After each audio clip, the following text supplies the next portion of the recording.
Dust rose off the Nueces plain in a low brown sheet, and the horses came through it at a fast trot, heads down, reins wet with sweat.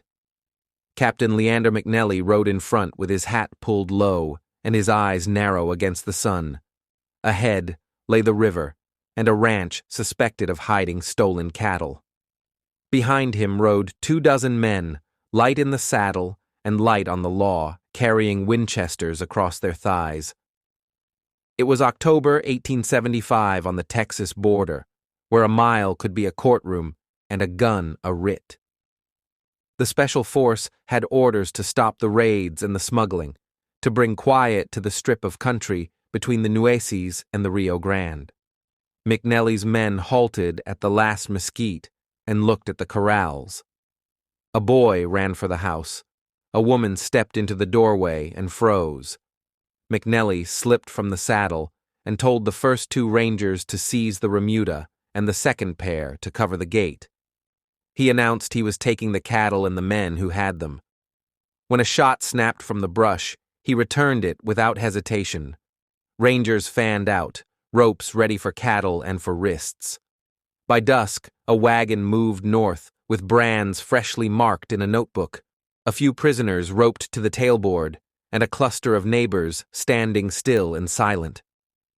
This was the version of order the border had come to expect: fast, decisive, and the kind that left bruises. The first men to use the name Ranger did not imagine this scene.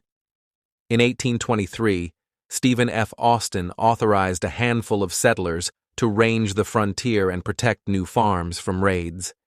They were not soldiers in uniform. They were neighbors who could ride and shoot, who knew the creeks and the dry draws, and who understood that distance kept courts far away. By the early 1830s, companies formed and dissolved as crises rose and fell. They left few papers and a lot of stories: men sleeping with boots on, messmates who would be pallbearers inside a year, a way of fighting that leaned on ambush and speed. During the Texas Revolution of 1835 to 1836, these riders did the work that scouts have done in every war: find the enemy, count him, and be the first to report what he intends.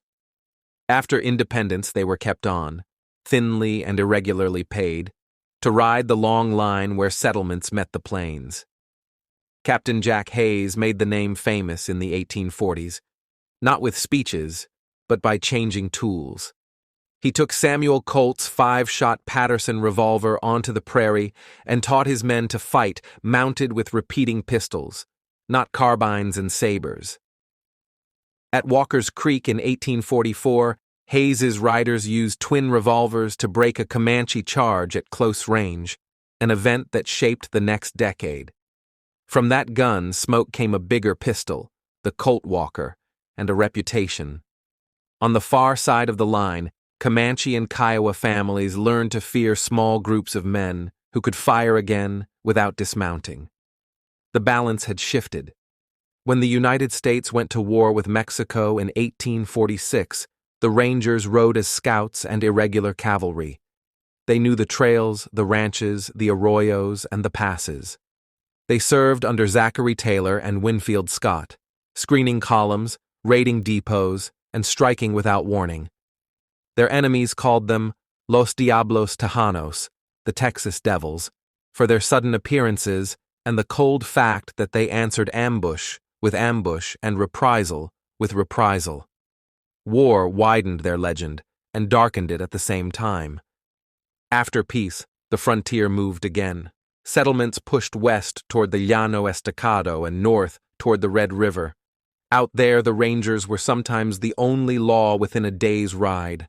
At their best, they kept towns from being bled by organized theft, and they escorted survey parties laying new county lines. At their worst, they carried fight into villages at dawn, or turned prisoners into bodies on the road home.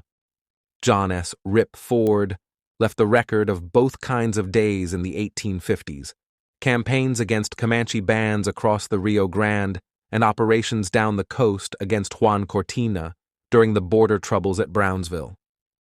Ford could write a precise report and then sign it with a single word: Yours, Rip. The nickname born from the letters he put beside the dead, R.I.P., after a battle. The Civil War scattered the force. Some ranger companies became Confederate cavalry, others disbanded and melted into local defense units. When the war ended, Texas returned to a world where county courts were weak, the frontier still open, and the border rougher than ever. Reconstruction brought new politics and fewer dollars. In 1874, the legislature decided to start over. 2 units were created: the Frontier Battalion to ride the long interior line, and the Special Force under McNelly to pacify the Nueces Strip, where cattle disappeared by the herd. Raiders crossed and recrossed the Rio Grande with ease, and ranchers called for protection with one hand, while others paid off rustlers with the other to keep their own losses light. McNelly had consumption and a will that did not bend. He kept a small camp lean and spare. He ordered his men to ride light and to shoot only when they meant to hit. He interrogated suspects with a mix of patience and threats, and when he thought fear would do more work than a judge, he made fear the instrument of law. He crossed into Mexico against orders and brought stolen cattle out at gunpoint. He sometimes held a man by the collar and gave him the choice of revealing a cache or meeting a quiet end on a black stretch of river. The district did grow quieter. So did certain families. In ranch houses and jacales, the stories split.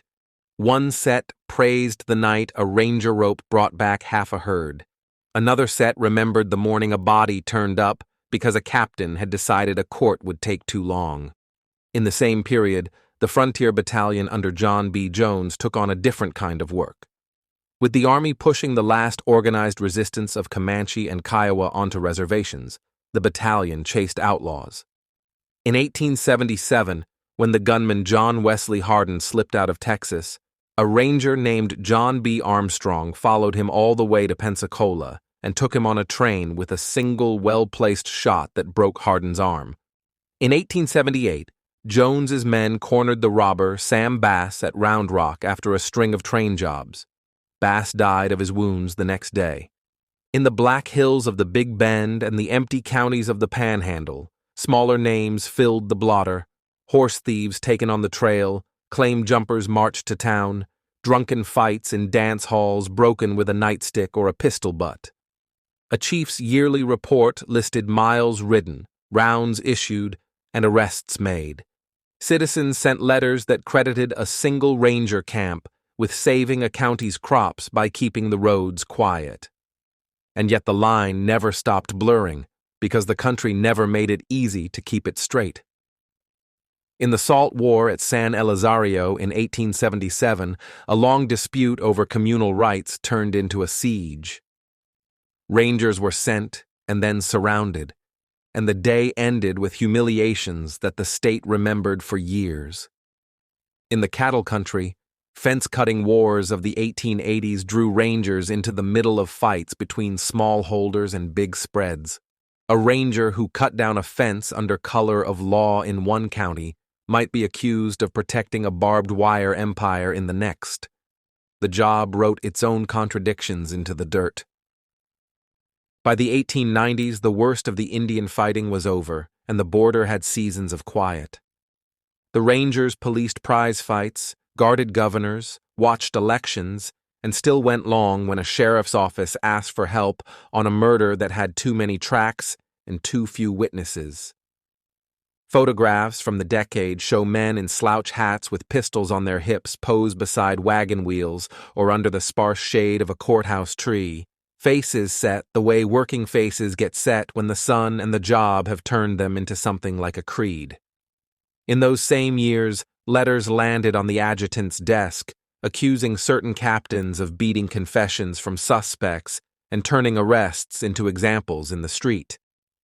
The adjutant answered with cancellations, transfers, and sometimes a look the other way if the list of recovered cattle was long and the county attorney kept silent. McNelly died young, his lungs giving out in 1877 after barely 2 years of command. Hayes left the state for California and a law practice. Ford turned to newspapers and politics. Jones died in 1881, remembered as a gentleman with a spine made of oak. Their names fixed to chapters, while the rank and file continued to ride and write less than a page. The institution survived because sheriffs needed help, and because the legislature kept paying the camp cooks and the farriers and the adjutants who filled out the forms. It also survived because stories about the wide places in Texas rarely end with the courts alone. Rangers carried news, brought bodies in, and put a hand on a shoulder when a family needed to pass a night safe on a lonely road. They also made widows in the name of calm and stood men against walls when the sun went down, and a court date was a bet no one trusted. By the turn of the century, reformers were beginning to push for clearer rules and closer supervision. The force shrank and grew with budgets and scandals. The old pattern of marching off to fight bands on the plains was gone, replaced by patrols in towns, watches on the border, and the steady, unglamorous work of serving warrants where the roads went from rutted to absent. What endured was the image, a hat brim hiding the eyes, a badge clipped to a vest, and a reputation you could feel in a room when two men stopped talking as a stranger came through the door. If you stand on the Nueces at dusk and look across water that moves brown and slow between low banks, you can still place the point where a cutter slid from the mud and a small company crossed into another country to bring cattle out under the end of their guns. If you ride a fence line north of Round Rock in your mind, you can still see the dust rising from the last chase of a man who had made a life out of daring someone to meet him halfway. If you close your eyes at a crossroads town on the plains, you can still hear the jingle of a bit, the creak of leather, and the short exchange at a saloon door that decided whether a pistol stayed in its holster. These are the scenes that made a legend, and the ones that kept its edges sharp. They show a line men tried to walk and often wandered from, a line that looked straight on a map and crooked in the heat of a long afternoon when a captain decided quiet today was worth a complaint tomorrow. The 19th century wrote the first version of the Ranger's story in sweat and powder and paperwork that fit in a saddlebag. It left a record thick with courage and thin on mercy, strong on results and weak on process, full of men who could hold a trail for 3 days and hold a grudge longer. Later generations would argue about them in courthouses and classrooms. The writers themselves would have pointed to the distances they covered and the names they scratched on arrest logs and the graves they dug for their own. In the space between those measures sits the truth of what they were. Frontier lawmen who made peace with methods that the frontier made possible and the years after made hard to defend. Thank you for listening to Deserted Trails. Subscribe for more forgotten stories from the old frontier.